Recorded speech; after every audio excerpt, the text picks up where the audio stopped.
How's it going, guys? Today's video, I'm going to be discussing a sort of iconic, infamous question of the Elder Scrolls. Should you side with the Stormcloaks or the Imperials? Which one is really the better option to side with in Skyrim? Now, this is a pretty complicated topic, so there's probably a lot of things I'm missing out on, a lot of information that I don't necessarily have.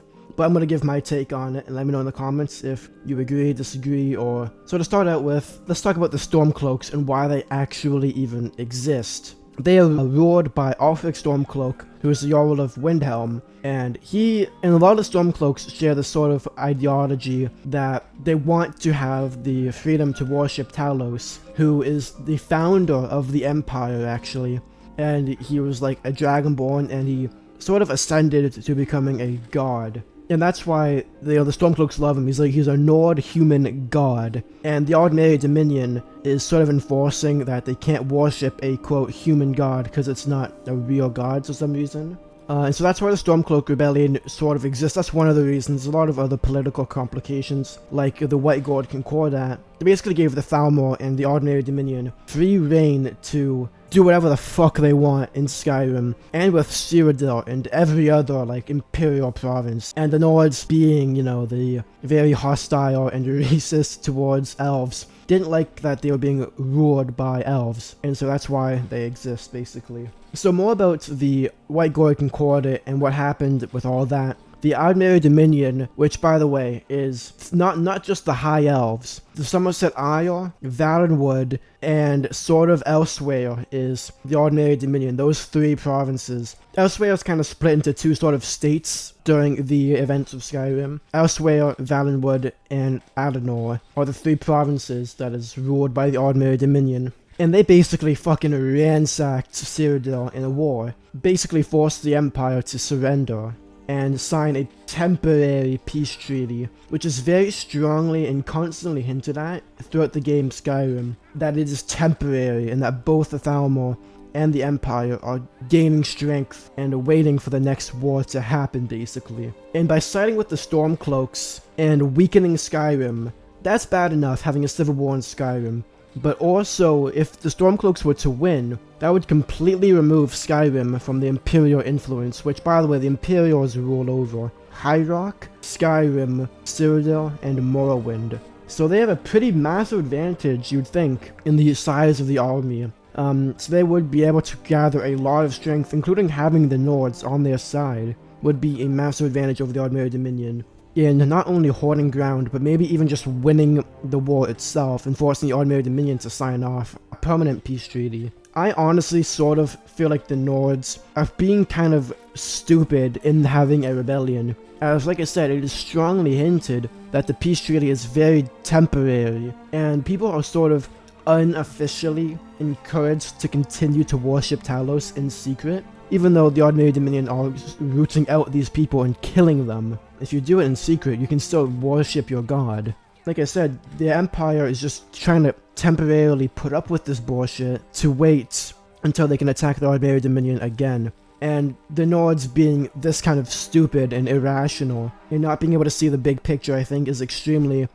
probably one of the biggest flaws if the Stormcloaks were to take over and rule Skyrim as their own. Would a society that can't see the long term really be a functional society? You know, if they can't really see the advantages of just putting up with bullshit and then waiting it out to actually get their way in the long run, they're not going to be a very long-term society. So I think that they're just damaging the Empire, like, for no cause, basically. And even without that, I highly doubt, even after the events of Skyrim, Stormcloaks could actually retain Skyrim as its own, as they would have just removed Imperial influence, which is like, they rely on the Imperial city, they rely on the Imperials for the massive trade they have. They would basically be at war with every single province in Tamriel, save for Hammerfell and potentially Black Marsh. But seeing the racism that the Nords have, I highly doubt they would want anything to do with Argonians, as they basically keep Argonians as glorified slaves at the docks of Windhelm. So putting yourself at war with not only the Ordinary Dominion, and also with Cyrodiil and all of the other, like, High Rock and Morrowind. I don't even think they would want anything to do with Morrowind for the same reason as they don't want anything to do with Black Marsh. They hate elves. The only people who they would possibly have any chance of an alliance with is Hammerfell, but that doesn't seem likely.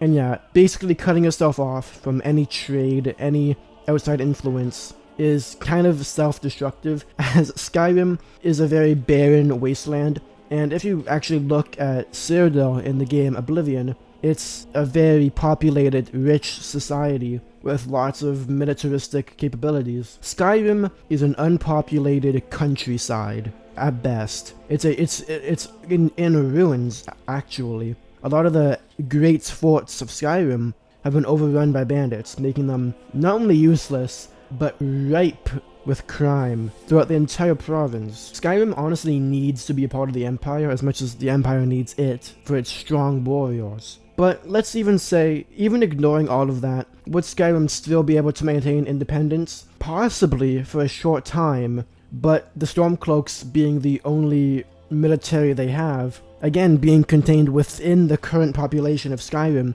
as the Nords are extraordinarily racist and they hate outsiders as much as they hate anything. They wouldn't really allow much outside people, any quote provincials as they call them, to join their Stormcloak army, making their army extremely limited in growth and in size. So I feel like it would be extremely easy for even a small army from Hammerfell to just completely fucking occupy Skyrim. And even, let's say, even if Skyrim does get the independence they want, and the Empire decides not to take it back from them, which they probably pretty easily could, the Aldmeri Dominion would have a massive advantage, even more of an advantage that they already have over the Empire, basically fucking owning the entire country, the entire continent of Tamriel. Skyrim would now be a weak point. The Aldmeri Dominion could probably just sail around with their extreme navy.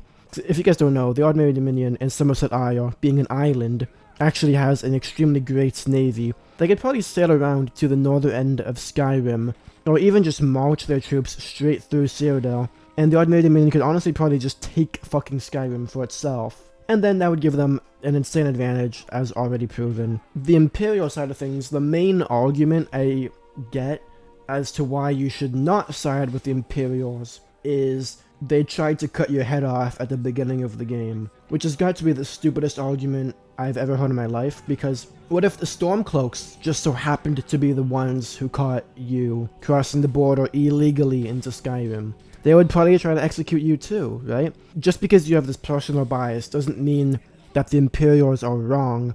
You know, yeah, they tried to cut your head off, and Ralof was so nice to you and everything. That is not nearly enough to put aside the glaring flaws for the Stormcloak Rebellion. So, is there actually really any downsides to choosing the Empire over the Stormcloaks? Is there anything that would actually make the Stormcloaks the better option? I can't really think of it. Now, this may be coming from a little bit of personal bias, as I kind of prefer the Imperials to win over the Aldmeri Dominion, just because, like, in a fantasy setting where there's humans and elves and all kinds of different beast races, I am more inclined to be on the side of the human races, just because, like, elves are cool, don't get me wrong, but I would love the Imperials to actually win, or at least come to, like, this sort of peace where they can coexist. I'm more inclined to side with the human side of things, and by weakening them, by being stupid and short-sighted, I couldn't possibly side with the Stormcloaks. But yeah, that is my take. I'm sure there's a lot of things I missed out on,